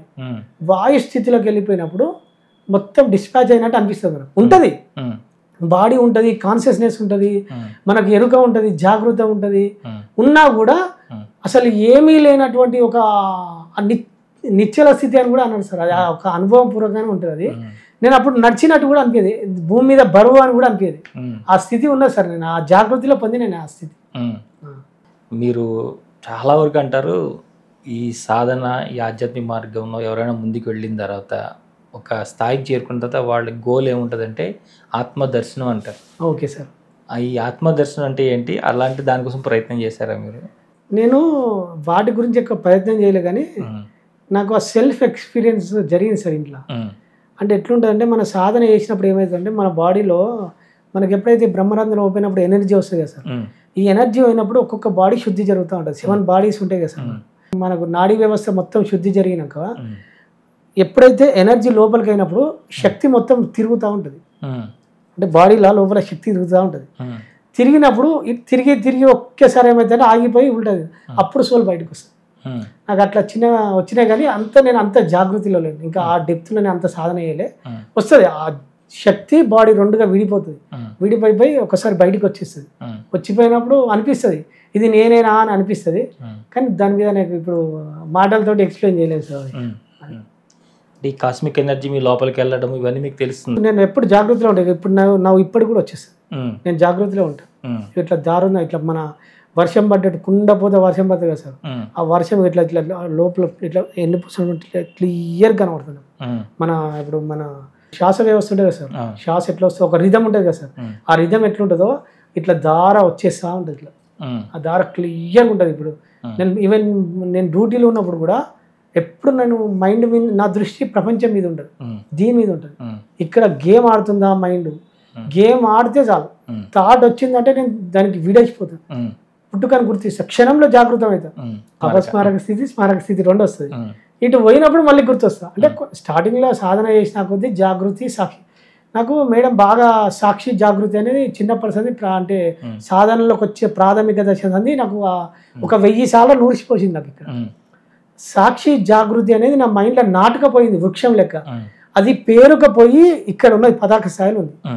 జస్ట్ మాట్లాడుతున్నానా, తేడా వస్తుందా, మళ్ళీ నేను జాగృతం అయితేనే ఉంటాను. ఇప్పుడు నేను ఎవ్రీథింగ్, ఇప్పుడు నా చేయి కదులుతుంది, నేను మాట్లాడుతున్నా, ఈ రెండింటికి మళ్ళీ ఏమి జరుగుతున్నా, నా మాట మాట్లాడుతుంది, ఏం జరుగుతుంది, వీటికి మళ్ళీ సాక్షిభావన ఉంటుంది సార్. ఈ చక్రాలు ఇవన్నీ ఏంటి? యాక్టివేషన్స్ అంటారు, మూలాధారం అంటారు. చక్రాలు మన స్థితిని తెలియజేస్తాయి సార్. ఒక్కొక్క చక్ర ఒక్కొక్క స్థితి చేస్తాయి. నేను వాటి మీద దృష్టి పెట్టలేదు సార్. అల్టిమేట్ నేను సాధన మీద ఎక్కువ ఫోకస్ చేస్తాను. అంటే మరి లోపలికి వెళ్ళినటువంటి శక్తి ఏ విధంగా ప్రభావితం చూపిస్తుంది మన పైన? మనకు ఒక్కొక్క చక్ర శుద్ధి జరుగుతుంది సార్. మరి మీ లోపలికి వెళ్ళింది మీకు చేయట్లేదా? మరి శుద్ధి జరుగుతుంది. శుద్ధి అయితేనే కదా సార్ జ్ఞానం వికసిస్తుంది. శుద్ధి జరగని మనకి జ్ఞానం రానే రాదు, అసాధ్యం అది. జ్ఞానం వచ్చింది అంటే మీరు ఒక్కొక్క స్థితి చక్ర శుద్ధి జరిగి పైకి వస్తేనే కదా. ఇప్పుడు నేను మాట్లాడేది విశుద్ధి ఆజ్ఞ చక్ర స్థాయిలో ఉండే వ్యక్తులు, శాస్త్రాలు ఉన్న మొత్తం వ్యవస్థను అంతా సమూలంగా చూసే వ్యక్తులు. ఇప్పుడు నేను ఆజ్ఞా స్థితిలో ఉన్నా అని అనుకుంటున్నా. నేను అంటే నేను ఏ స్థితిలో ఉన్నది తెలియజేస్తాయి. ప్రాపంచిక వ్యక్తులేమో కింది 3 స్థాయిలో ఉంటారు. ఎప్పుడన్నా విశుద్ధి ఆజ్ఞా చక్రాలలో ఉన్నారో వాళ్ళు ఆధ్యాత్మిక స్థానంలో ఒక మెట్టులో ఉన్నారో అనుకోవచ్చు. అట్లా మీరు విపాసనకి వెళ్ళారు, ఇంకోటి ఇవన్నీ చెప్తుంటారు కదా, కానీ మీరు చెప్పేటటువంటి సాక్షి సాధన ఏదైతే ఉందో ఇది రమణ మహర్షి వాళ్ళది కదా. అంటే నేను అవన్నీ వెళ్ళి ఇటు సింక్ అయ్యాను సార్. రమణ మహర్షి అనేది నాకు తెలియకుండానే సిద్ధి జరిగింది. నేను ఆధ్యాత్మిక సంస్థలన్నీ తిరిగిన సార్. ఇవి ఒక్కటి తిరగలే. నేను విపස්සన పోయినా, సాధన చేసిన, మళ్ళీ ఇప్పుడు న్యూటన్ సార్ ఉన్నాడు, అక్కడ పోయి నేర్చుకున్నా, ఓషో ఆశ్రమాలు వేసుకున్నా, ఈవెన్ PSSM మూమెంట్లో నేర్చుకున్నా. ఎక్కడ ఆధ్యాత్మిక గురువులు ఉన్నారు, ఆధ్యాత్మిక సంస్థలు ఎక్కువ ఉన్నాయి. ఇప్పుడు కర్ణా మెడిటేషన్ ఉంది, ఓం శాంతి ఉంది, అవి కూడా పోయినా సార్. అంటే వాళ్ళు ఏం చేస్తారు ఫస్ట్. ఇప్పుడు మనం తెలుసుకున్నాం కదా సార్, శ్రవణం మననం అంటే నేను వీటి మీద అవగాహన వచ్చినాక అన్ని తిరిగినా సార్. తిరిగి ఎవరు ఏం చెప్తుర్రు, ఏం కాదా, అది ఎట్లా సిద్ధించుకోవాలి అనే దాని మీద ఫస్ట్ సొసైటీలు అన్ని తిరిగినాం. తెలిసిన తర్వాత ఎక్కడ సాధన చేస్తే బాగుంటుంది అని ఒక అవగాహన వచ్చినప్పుడు కొన్ని ప్రకృతి కేంద్రాలు ఉంటాయి కదా సార్. ఇప్పుడు రమణ మహర్షి ఉన్నాడు, అరుణాచలంలో సాధన చేస్తే తొందరగా పీక్ వెళ్ళిపోతామని ఒక అవగాహన ఉంటుంది. సో నేను రమణ మహర్షి అరుణాచలం పోయినప్పుడు నాకు రమణ మహర్షి కనెక్ట్ అయ్యిండు. అక్కడ పోయి సాధన చేసిన కొద్ది రోజులు బెంగళూరులో పిరమిడ్ వ్యాలీ అక్కడ సాధన చేసిన, కొద్ది రోజులు మా దగ్గర సిద్ధుల గుట్ట ఉంటుంది, ఆ టెంపుల్ గుట్ట ఉంటుంది, ఎవరు తెలియకుండా పోయి అక్కడ గుట్ట మీద పోయి నైట్ మొత్తం మెడిటేషన్ చేసేది. ఇక్కడ శంబాలా ఉంటుంది కదా సార్, శంబాలా పోయి శంబాలా సాధన చేసేది. అంటే నేను ప్రకృతి ఒడిలో ఎక్కువ తిరిగి ఆ నైట్ రాత్రుల్లో మొత్తం ఆ సాధన చేసి అలవాటు చేసుకున్నాను. అట్లా చేయడం వల్ల నేను అరుణాచలం పోయినప్పుడు నాకు అట్లా సిద్ధించింది. మనకు తెలియకుండానే ఎంతోమంది మాస్టర్స్ మనల్ని నడిపిస్తుంటారు, సూక్ష్మంగానే అంటుంటారు కదా. అవును సార్. అట్లాంటి అనుభూతులు ఏమైనా జరిగినాయి అనుభవాలు? ప్రత్యేకంగా వాళ్ళ ప్రజెన్స్ అనేది నేను పసిగట్టలేకపోయాను. నడిపిస్తారు అనే అవగాహన ఉన్నది. కాకపోతే ఇప్పుడు నేను అరుణాచలం పోయినా, ఎందుకు పోయినా సార్, వాళ్ళు ఎక్కడో స్పృహ కలిగిస్తే తప్ప నేను అక్కడ పోలేను. నాకు ఆ స్పృహ ఎట్లా వచ్చింది సార్, స్పృహ వెనుక వాళ్ళు ఉంటారు. వాళ్ళు ఇది మన ఇద్దరు మాట్లాడుకున్నది నిజమేనా? 100% నిజము, కానీ వాస్తవం వేరే ఉంటుంది. ఏంటి వాస్తవం ఏంటి, నిజం ఏంటి? ఇప్పుడు నిజం అంటే ఎట్లుంటుంది అంటే, ఇప్పుడు నిజం సూర్యుడు ఉదయించిండు, అస్తమించిండు, ఇది నిజం. వాస్తవం సూర్యుడు అస్తమించాడు, ఉదయించాడు, భూమి తిరుగుతుంది. సో ఇప్పుడు మీరు నేను మాట్లాడుకుంటా అనేది నిజం. వాస్తవం మన తెర వెనుక నడిపించబడుతుంది అనేది నిజం. అది వాస్తవం. మన వెనుకాల మనని నడిపించి ఈ కార్యం ముందే డిజైన్ చేసి ప్రణాళికను రచించి ఈ ప్రణాళికలో ఎంతో మంది మాస్టర్ కారణమయ్యి ఇది నడిపిస్తారు. కంటికి కనబడేది నిజం, కంటికి కనపడేది వాస్తవం. మనం చూడగలిగేది నిజం, అబద్ధం కాదు. మళ్ళా భ్రమ కూడా కాదు. భ్రమ అనేది విల్ యూజ్ చేసేది, మైండ్ క్రియేట్ చేసేది. నిజం ఇది, కానీ నిజం వెనుక వాస్తవం ఉంటుంది. ఇగో ఈ అవగాహన వచ్చింది సార్ నాకు. అట్లా వాస్తవం మీద దృష్టి పెడితే నిజం అర్థమవుతుంది మనకు. సో మనం నిజం మీద దృష్టి ఉంటే వాస్తవం అర్థం కాదు. అట్లా ఎప్పుడు కానీ సూర్యుడు తన ప్లేస్ లో అట్లే ఉంటాడు, అది భూమే తిరుగుతుంది. ఇగో ఈ సత్యాన్ని మనం అర్థం చేసుకోవాలి. అర్థం చేసుకున్నప్పుడు ఈ కార్యకారణ సంబంధాలు అనే తెర వెనుక ఏమున్నదో అర్థమవుతుంది మనకు. సో నేను దీని మీద అవగాహన ఉన్నా సార్ నాకు. కాకపోతే ఇంకా దానిలో పూర్ణత్వం పొందలేదు, తెలుసుకుంటున్నా, ఆ ప్రయత్నంలో ఆ మార్గంలో ఉన్నా. సో పరమ గురువులు నా వెనుక ఉన్నారు, మనం నడిపిస్తారు, అందరి వెనుక ఉంటారు. పరమ గురువులు వాళ్ళ కృప ఉంటేనే మనం ఆధ్యాత్మిక మార్గంలో వస్తాం. ఇంకా గురువులు ఏం చెప్తారంటే, నేను ఎవరన్నా తెలుసుకోవాలని ఒక ప్రశ్న ఉత్పన్నం కావాలంటేనే భగవంతుని కృప ఉండాలి, పరమ గురువుల కృప ఉండాలి. వాళ్ళ కృప ఉంటేనే మన లోపల ప్రశ్న ఉదయించదట. ఆ ప్రశ్న ఉదయిస్తేనే వాళ్ళ కృప ఉన్నట్టు. ఇక వాళ్ళ కృప ఉంటేనే ఉదయించిందంటే మనం నడిపిస్తే వాళ్ళ లేరా సార్? 100% వాళ్ళ కృప ఉండడం కాదు, వాళ్ళు నడిపిస్తున్నారు అనేది ఒక వాస్తవం ఉంది వేరకాల. అది ఆ సత్యం అర్థమైతే జీవితం అర్థమైతే హాయిగా ఉంటుంది. ఇంకా బుక్స్ బాగా చదువుతారా మీరు? ఒక యోగి ఆత్మకథ అయినా సార్, ఆత్మయనం చదివిన, కొంత భగవద్గీత చదివిన, ఇంకోటి భజగోవిందం చదివిన, ఇంకొకటి మన కాళికాంబ సప్తశతి అది కొంత అయినా సార్. అట్లా అంటే అప్పుడప్పుడు నాకు సమయం దొరికినప్పుడు బుక్స్ చదువుతా. నేను ఎక్కువ సాధన ఎక్కువ బుక్స్ కంటే, అంటే బుక్స్ చదువుకుంటూ, అంటే బుక్స్ కూడా చదవాలి, తెలియాలి కదా సార్. ఇప్పుడు ఇది తెలిస్తేనే ఇక్కడికి వచ్చిన, తెలియకపోతే రాము. బుక్స్లో కూడా మనకు జ్ఞానం ఉంటుంది, ఎంతో జ్ఞానం ఉంటుంది. పరమ గురువులు ఇచ్చిన జ్ఞానం ఉంటేనే మనకు అది దారి దొరుకుతుంది. ఇప్పుడు ధ్యానం అనే మార్గం దొరకాలంటే అది ఉంటేనే, ఏదో బుక్ చదివితేనే మనకు అది దొరుకుతుంది. సో మనం ఒక సోర్స్ దొరకాలంటే ఫస్ట్ అది బుక్స్లలో కానీ గురువుల ద్వారా కానీ దొరుకుతుంది. దొరికినప్పుడు సాధన అనేది సెకండ్ మెట్టు. వల్ల ఏదైతే చేరుకోవాలమో ఆ స్థితికి చేరవేసేది సాధన, తెలుసుకునేది మళ్ళీ బుక్స్, గురువులే. అది ఏమనుకుంటున్నారు మీరు? అంటే ఇప్పుడు ఎలాగో ఉద్యోగం చేస్తున్నారు, అంటే ఏ విధంగా మీరు ముందుకెళ్ళాలనుకుంటున్నారు? సో ఇప్పుడు నేను ఇంకా కొద్ది రోజుల తర్వాత జాబ్ రిజైన్ చేస్తాను సార్. అంటే నాకు క్లారిటీగా వచ్చేసింది. జాబ్ చేస్తే అన్న సమస్యలే లేదేం లేదు. ఇప్పుడు నేను సేవా మార్గంలో ఉన్నా, ఫుల్ టైం సేవకు చేయాలన్నా.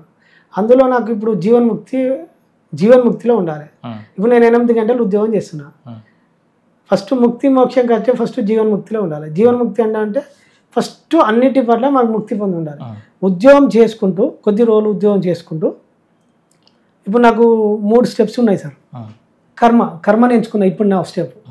కర్మ ద్వారా నేను సత్కర్మ ద్వారా నాకు సత్ఫలితాలు వస్తాయి. ఆ సత్ఫలితాలు వచ్చినప్పుడు నాకు ఈ ఉద్యోగముక్తి దొరుకుతుంది. ఉద్యోగముక్తి అంటే ఇప్పుడు నా జీవన పోషణ అంటే నా కుటుంబ పోషణ కోసం ఉద్యోగం అవసరం. సో నాకు బెస్ట్ ఆఫర్ వచ్చేదాకా అంటే నాకు కొద్దిగా మంచి సోర్స్ దొరికేదాకా ఈ ఉద్యోగం అవసరం. నాకు ఆ నేచర్ అవకాశం ఇచ్చేదాకా ఈ ఉద్యోగం చేసుకుంటూ ఈ సత్కర్మ చేసుకుంటూ ఉంటాను. ఇంకొకటి నాకు మైండ్ మీద అవగాహన ఉంది కదా, నాకు ఈ లా ఆఫ్ అట్రాక్షన్ మైండ్ మీద అవగాహన ఉంది. అంటే నేను మైండ్ ద్వారా ఏది థింక్ చేసుకోవాలి. ఇప్పుడు మనం ఒక కోరిక అనుకున్నాం, కోరిక నెరవాలంటే ఫస్ట్ ఏదన్నా అనుకుంటాం కదా సార్. ఇప్పుడు ఫర్ ఎగ్జాంపుల్ ఇల్లు కట్టుకోవాలి, ఆ ఇల్లు అనే పిక్చర్ మన మైండ్లో ఉండాలి. ఆ పిక్చర్ మన సబ్ కాన్షియస్ మైండ్ తీసుకొని దీని అబ్దుల్ కలాం చెప్తాడు, మనం నిద్రలో కలకను నిద్రపోనివని కలగని అంటాడు. ఏదైతే కోరిక మన లోపల బలంగా ఉన్నప్పుడు ఆ కళ నిద్రపోనియద్దు అంటాడు. అంటే నీ జిజ్ఞాస మన లోపల ఆ లక్ష్యం మీద దృష్టి పెట్టినప్పుడు మనని నిద్రపోనియదు, అంటే ఎప్పటికి గుర్తొస్తూ ఉంటుంది. సో నాకు దాని మీద అవగాహన ఉన్నది. సో మైండ్ మళ్ళీ బాగా ఆలోచించినప్పుడు మనం దృశ్యం రూపంలో ఆలోచిస్తాం కదా. ఇప్పుడు మనకు 2 మైండ్లు ఉన్నాయి కదా సార్, చేతన మనసు, సుప్త చేతన మనసు. చేతన మనసు ఏంటంటే యజమాని, సుప్త చేతన మనసు సర్వెంట్ అంటే వాడు యజమాని ఏ పని చెప్తే వీడు ఆ పని చేయాలి అంతే. వీనికి మంచి చెడు అనేం లేదు. మన ఆఫీస్లో బాస్ ఏది చెప్తే కింద ఆ పని చేస్తుంది కదా సార్. సో వీడు ఎట్లా చెప్పాలి పని, దృశ్యం రూపంలో చెప్పాలి. పిక్చర్ను నిలబడి ఉంచాలి. ఈ పిక్చర్ ఎప్పుడైతే నిలబడి ఉంచుతాడో ఇక్కడ యజమాని కోరుకుంటుండు అని మన సబ్ కాన్షియస్ మైండ్ రిసీవ్ చేసుకుంటుంది. ఆ దృశ్యాన్ని మన జీవితంలోకి మన మేలుకోలోకి వ్యక్తపరచాలి, నిజ జీవితంలోకి రావాలంటే ఎట్లా వస్తుంది? ఈ సబ్ కాన్షియస్ మైండ్ తీసుకున్న తర్వాత ఆలోచన అనేది ఒక శక్తి, ఇక్కడ రూపం ఇచ్చింది. ఆ రూపాన్ని విశ్వంలోకి పంపిస్తుంది. విశ్వంలోకి అంటే ఈ ప్రకృతిలోకి పంపించినాక ఆ శక్తికి అన్నీ తెలుసు. ఆలోచన అంటే శక్తి కదా సార్, శక్తికే తెలిసేది అన్ని. ఆ శక్తి విషయంలోకి వెళ్ళి శక్తి సమూహాలల్లా నువ్వు కేంద్రీకరించుకుంటుంది. ఫర్ ఎగ్జాంపుల్ మనకు ఒక వ్యక్తి ద్వారా కావాలి, ఆ శక్తి బయటికి వెళ్ళినప్పుడు ఆ వ్యక్తిని లింక్ చేస్తుంది. ఆ శక్తి లింక్ చేసి ఆ వ్యక్తిని నా జీవితంలోకి తీసుకొచ్చి కార్యరూపం దాల్చేటట్టు చేస్తుంది. ఇగో ఇదే వ్యక్తపరచడం. ఇంకొక సూత్రం కూడా ఉంది సార్, భగవద్గీతలో చెప్పిండు, అనన్య చింత ఎంతో మాం ఏ జన పరిభాషతే అంటే నీ అన్ని చింతలు వదిలేసి నన్ను నమ్ముకోనండి. నాకు అన్ని కూడా వదిలేయడం అంటే ఇక్కడ వదిలేయడం రావాలి, భౌతికంగా కాదు. ఇక్కడ వదిలేయడం వస్తే వచ్చేటి అన్నీ వస్తాయి. దీన్ని నేను ప్రాక్టీస్ చేసిన. నాకు కారు ఉన్నది, కారు ఈఎంఐలో కొన్నా, కావాలని కొనుక్కోలే, లా ఆఫ్ అట్రాక్షన్ దగ్గర కారు వచ్చింది. నేనైతే కావాలని కొనుక్కోలే, అనుకోకుండా వచ్చింది. ఈఎంఐ ఉన్నది, ఆర్థికంగా ఇబ్బంది ఉండే, వదిలేసినాను, కట్టలే. అంటే డబ్బులు అవసరం లేక కట్టలే. ఉంటుందా పోతుందా గమనిద్దామని నేను నమ్ముకున్నా. ఆ కాన్షియస్ నేను భగవంతుడు చెప్పిన ఆ సూత్రాన్ని నమ్ముకొని 3-4 months కట్టకపోతే వీళ్ళు వచ్చి ఏదో ఒకటి చేస్తారు కదా సార్. ఒక పర్సన్ అలా వచ్చిండు, 3-4 months వచ్చిండు. వచ్చిన తర్వాత ఏమైందంటే కార్తాలసి ఇచ్చేసిన, నా నిజానికి కార్తాలసి ఇచ్చేసిన, నాకు వచ్చేది పనులు. ఎందుకన్నా మీరు 2 years కంప్లీట్ చేసి ఉన్నారుగా అని చెప్పి నేను పేమెంట్ చేస్తా, మీరు నాకు తర్వాత చేయండి అని చెప్పి తన పేమెంట్ బిల్ రిసిప్ట్ చేసి బిల్ రిసిప్ట్ నాకు ఇచ్చి అని వెళ్ళిపోయి. సో నాకు దీని మీద ఫుల్ క్లారిటీ ఉంది. ఏం చేద్దాం అనుకుంటున్నారని అడిగాను నేను మిమ్మల్ని. సార్ సేవ మంచిదా సార్, సేవన ఫుల్ టైం సేవ చేస్తాం, ఫుల్ టైం సేవలోనే ఉందామని. ఫుల్ టైం సేవనే అంటే ఈ కర్మ సిద్ధాంతాల గురించి వీటి గురించి అందరికి అవగాహన కల్పించడమా, లేదంటే ప్రకృతికి సేవ చేయడమా? అంటే ప్రకృతి సేవ చేసుకుంటూ నేనేమనుకుంటా అంటే కొన్ని కాలేజీలలో స్కూల్స్లలో పిల్లలకు మైండ్ మీద కొంచెం అవగాహన కల్పించి కర్మ మీద కొంచెం జాగృతం చేద్దాం అనుకుంటున్నాను. అంటే ఇప్పుడు గ్రామీణ ప్రాంతాలలో తెలిసి తెలియక వాళ్ళు ఏదో కర్మలు చేసుకుంటూ పోతారు సార్. తెలిసి తెలియక అజ్ఞానంతో కర్మలు చేసుకుంటూ పోతారు. ఆ కర్మలు చేసుకోవడం వల్ల ఎవడైతే సృష్టించిండో ఆ కర్మ సృష్టించిన మన అకౌంట్లోనే పడుతుంది. సో తిరిగి వాళ్ళు అనుభవించాలి. ఈ విషయంలో కొంతమందికి నాకు తెలిసినంత వరకు ప్రకృతి సహకారంతో నేను జాగృతం చేద్దామని ఒక ఆలోచన ఉంది సార్. అది చేస్తాను, అది మెల్లమెల్లగా స్టార్ట్ చేసిన సార్. చాలా సంతోషం, చాలా మంచి విషయాలు పంచుకున్నారు సార్. చాలా థ్యాంక్స్. మీకు కూడా అన్ని మంచి జరగాలని, మీరు అనుకున్నవన్నీ సాధించాలని, ఇంకా మరింతగా మీరు మీ సేవా కార్యక్రమాలు మీ సాధన మార్గంలో కూడా మరింతగా ముందుకు వెళ్ళి ఒక మంచి స్థితికి చేరుకోవాలని కోరుకుంటున్నాను. చాలా సంతోషం. Thank you sir. శ్రీ సన్నిధి ప్రేక్షకులకు నా కృతజ్ఞతలు, ధన్యవాదాలు. ఇక్కడికి ఆహ్వానించిన సత్యం సార్కు, మాస్టర్కు, మీడియా యాజమాన్యానికి చాలా చాలా ధన్యవాదాలు. సంతోష్ మాస్టర్ గారు చెప్పినటువంటి ఎన్నో విషయాలు, ముఖ్యంగా కర్మ అనేది మనల్ని ఏ విధంగా చుట్టుకొని ఉంటుంది, అది జరిగేది ఎలాగ జరుగుతూ ఉంటుంది, కానీ దాని లోపల ఇరికిపోకుండా దాని నుంచి బయటకు వచ్చి ఆ జరుగుతున్న దాన్ని మన సాక్షిభూతంగా చూస్తే మనకు ఉండేటటువంటి ప్రశాంతత మరెక్కడా దొరకదు అనే విషయాల్ని మనకి ఎంతో అవగాహనతో మనందరికీ ఎంతో అర్థమయ్యే విధంగా చెప్పారు. మాస్టర్ గారికి మరొకసారి థ్యాంక్స్ చెప్పుకుంటూ మరొక ఇంటర్వ్యూలో మళ్ళీ కలుసుకుందాం. అంతవరకు చూస్తూనే ఉండండి శ్రీ సన్నిధి టీవీ. నమస్కారం. Thank you sir.